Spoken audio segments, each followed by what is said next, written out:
Lyca production Subaskaran தயாரிப்பில் அறிமுக இயக்குனர் AR ஜீவா இயக்கத்தில் அனுபமா பரமேஸ்வரன் நடிப்பில் லாக்டவுன் ஜனவரி 30 முதல் திரையரங்குகளில். சீர்காழியில் குப்பைகள் அள்ள வழங்கப்பட்ட பேட்டரி வாகனங்கள் பழுது ஏற்பட்டதால் கடந்த 10 நாட்களாக குப்பைகள் சரிவர அள்ளப்படாமல் இருப்பதால் நகரில் சுகாதார சீர்கேடு ஏற்பட்டுள்ளது. இதுகுறித்த கூடுதல் விவரங்களை நமது செய்தியாளர் ஞானவேல் வழங்க கேட்கலாம்.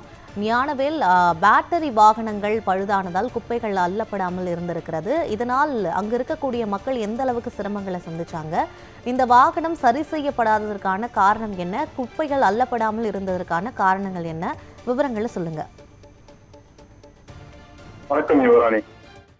சீர்காழி நகராட்சியில் ஒப்பந்த தூய்மை பணியாளர்களுக்கு வழங்கப்பட்ட குப்பை அள்ளும் பேட்டரி வாகனம் கடந்த பல மாதங்களாக பழுது ஏற்பட்டுள்ளதால் தூய்மை பணியாளர்கள் தூய்மை பணியில் ஈடுபடுவது பெரும் சிரமம் ஏற்பட்டுள்ளது.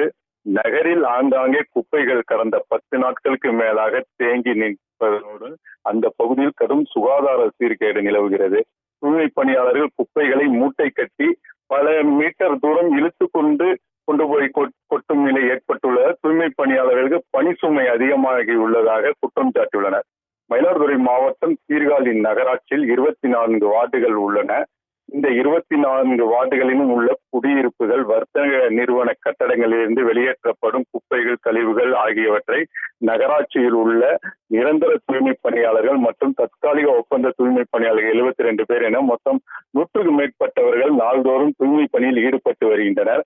இந்நிலையில் நகரில் பெரும்பாலான பகுதியான, அதாவது பிரதான பகுதியான கடைவீதி, கச்சேரி சாலை, தென்பாதி, பிடாரி வடக்கு வீதி, காமராஜர் வீதி, பிடாரி தெற்கு வீதி, பிடாரி கீழ வீதி உள்ளிட்ட பல்வேறு பகுதிகளில் நாள்தோறும் அதிக அளவில், அதாவது நாள்தோறும் டன் கணக்கில் குப்பைகள் சேகரமாகிறது. இந்த குப்பைகளை மக்கும் குப்பை, மக்காத குப்பை என நகராட்சியில் பணியாற்றி வரும் ஒப்பந்த தூய்மை பணியாளர்கள், அதாவது ஒப்பந்த தற்காலிக தூய்மை பணியாளர்கள் நாள்தோறும் வீடுகளில் குப்பைகளை சேகரித்து சீர்காழி நகராட்சிக்கு சொந்தமான ஈசானிய தெருவில் உள்ள கம்போஸ்ட் எனப்படும் குப்பை கிடங்கில் மக்கும் குப்பை, மக்காத குப்பை என தரம் பிரித்து அங்கு கொண்டு போய் கொட்டப்பட்டு வருகிறது.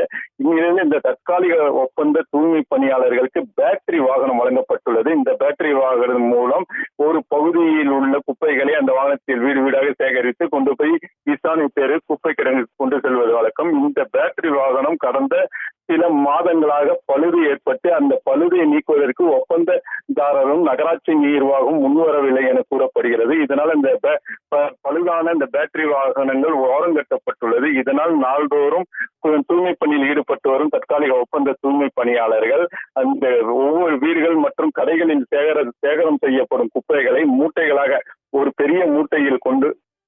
பெரிய மூட்டையில் சேகரித்து அவற்றை தூக்க முடியாமல் சாலைகளில் இழுத்து சென்று ஒரு கலெக்ஷன் பாயிண்ட் எனப்படும் ஒரு முக்கியமான ஒவ்வொரு பகுதியில் சேகரித்து வருகின்றனர். அதன் பின்னர் அந்த சேகரம் ஆகும் மலை போல் தேங்கி நிற்கும் குப்பைகளை நகராட்சியின் பெரிய டிராக்டர் மற்றும் வாகனம் மூலம் எடுக்கப்பட்டு வருகிறது. இந்த தற்காலிக ஒப்பந்த தூய்மை பணியாளர்களுக்கு வழங்கப்பட்டு பழுதாகியுள்ள இந்த பேட்டரி வாகனம் இல்லாததுனால தூய்மை பணியாளர்களுக்கு அதாவது சுமை அதிகமாகி உள்ளதால இந்த தூய்மை பணியில் ஈடுபடுவது பெரும் சுமையாக உள்ளதால, அதாவது வாகனம் இல்லாமல் அந்த குப்பை டன் கணக்கு அதிக எடையுள்ள குப்பைகளை அள்ள முடியாமல் சிரமப்பட்டு வருகின்றனர். இதனால் கடந்த 10 நாட்களாக குப்பைகள் சரிவர அள்ளப்படாமல் நகரின் பிரதான வீதிகள், வழிபாட்டு தலங்கள், பள்ளிகள் மற்றும் பொதுமக்கள் அதிகம் கூடிய இடங்களில் ஆங்காங்கே குப்பைகள் சேகரமாகி மலை போல் தேங்கி சுகாதார சீர்கேடு ஏற்படுகிறது. குறிப்பாக பள்ளிகள் அருகே குப்பைகள் தேங்கி தற்போது பெய்து வரும் மழையினால் அந்த குப்பைகளில் உள்ள நெகிழி டீ கப்புகளில் மழைநீர் தேங்கி கொசுக்களும் உற்பத்தியாகி டெங்கு போன்ற பெரும் நோய் தொற்று பரவும் அபாயம் ஏற்பட்டுள்ளது. இதனால் சீர்காழி பகுதி பொதுமக்கள் இதற்கு நிரந்தர தீர்வு காண வேண்டும். கடந்த சில மாதங்களாகவே தற்காலிக ஒப்பந்த தூய்மை பணியில் ஈடுபட்டு வரும் தூய்மை பணியாளர்களுக்கு PF வழங்குவதில் சிரமம் ஏற்பட்டு அதுக்கு பின்னர் பேச்சுவார்த்தையில் முடிவு எட்டப்பட்டுள்ளது. தற்போது குப்பை பிரச்சனை சீர்காழி பெரும் பிரச்சனையாக நிலவுகிறது. இதில் மாவட்ட நிர்வாகம் இல்லாட்டி தமிழக அரசு நேரடியாக தலையிட்டு சீர்காழி நகராட்சிக்கு அறிவுறுத்தல்களை வழங்கி இந்த பழுதான பேட்டரி வாகனங்களை வழங்கியும் கூடுதல் வாகனங்களை வழங்கியும் தூய்மை பணியாளர்கள் தேவையான கையுறை மற்றும் உபகரணங்களையும் குப்பை அள்ளும் உபகரணங்களையும் வழங்க வேண்டும் என்பது சீர்காழி பகுதி பொதுமக்கள் மற்றும் தூய்மை பணியில் நாள்தோறும் ஈடுபட்டு வரும் தூய்மை பணியாளர்களின் பெரும் கோரிக்கையாக உள்ளது. விவரங்களுக்கு நன்றி ஞானவேல்.